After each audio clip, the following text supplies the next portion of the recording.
সবচেয়ে বড় পরিচয়, আমি বর্তমানে গর্বিত ঢাবিয়ান, যার আসলে ফল আমরা বর্তমানে দিচ্ছি। এটা হচ্ছে আমার সবচেয়ে বড় পরিচয়। আর যদি নামের দিক দিয়ে বলেন, আমি আফসানা জুই, পপুলেশন সায়েন্সেস বিভাগের ৩য় বর্ষের শিক্ষার্থী। বিগত ১৫ দিন থেকে যা যা আন্দোলন হচ্ছে, বৈষম্য বিরোধী ছাত্র আন্দোলন, সবটাই আমাদের সম্পূর্ণ সমর্থনে ছিল। আমরা একসাথে লড়েছি।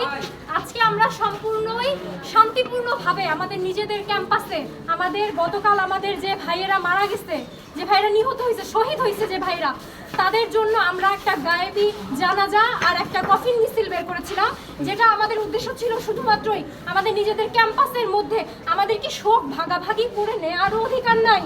এইটুকু অধিকারও কি আমাদের নাই? তারপর কি হলো? আমাদের শ্রদ্ধেয় সম্মানীয় সরকার প্রধান যিনি বসে আছেন বর্তমানে, খুবই সুন্দরভাবে এবং খুবই ন্যাক্কারজনকভাবে, খুবই গর্বের সাথে তিনি তার প্রাণের শিক্ষার্থীদের উপর পুলিশ লালায় দিছে। এতদিন ছাত্রলীগ লালায় দিছে বিগত ২-৩ দিন। তাতে তার মন ভরেনি, তার প্রাণ ভরেনি।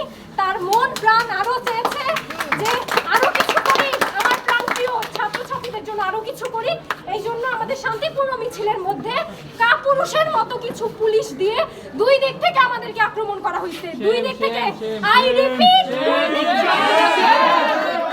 একদিক থেকে হয়তো আমাদের জন্য আরেক দিক ফাঁকা ছিল। আমরা তো পালাই যাইতে আসি নাই। পালাই যাইতে হলে এই অবস্থা এখনো দাঁড়ায় থাকতাম না। ওর মধ্যে হতবিহ্বল হয়ে দাঁড়ায় পড়তাম।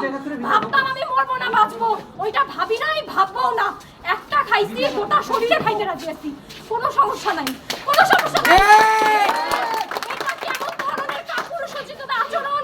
দুই দিক থেকে সাধারণ শিক্ষার্থী, যাদের কোনো দলের সাথে কোনো সম্পর্ক নাই, যাদের কোনো স্বীয়, এখানে কি আমরা কি কারো স্বার্থের জন্য আসছি? আমরা আমাদের সবার স্বার্থের জন্য আসছি। 56% কোটা কোন যুক্তিতে একটা দেশের ভিত্তিতে, একটা দেশের সমাজ ব্যবস্থা কিভাবে হইতে পারে, শিক্ষা ব্যবস্থায় কিভাবে হইতে পারে 56% কোটা? এটা কি সুস্থ? আমার প্রশ্ন আমার কাছে, উনি কি সুস্থ? মেন্টালি সুস্থ উনি? অ্যাবনরমাল উনি, পাবনায় পাঠায় দেন। অ্যাবনরমাল, পুরোপুরি অ্যাবনরমাল। ক্যাম্পাসের বাইরে 400 বছর সন্ত্রাসী রেখে দিতে। আমরা শাহবাগ দিয়ে ঢোকার সময় যাদের চেক আউট হওয়া দরকার, যাদের চেক করে ঢোকানো দরকার, তাদের সাথে পুলিশ কি করে? ঢাবির স্টুডেন্ট আমরা আমাদের নিজেদের ক্যাম্পাসে আমরা ঢুকবো, আমরা ঢুকতে পারছি না কেন? আমরা কি ব্যাগে বোমা নিয়ে ঘুরতেছি?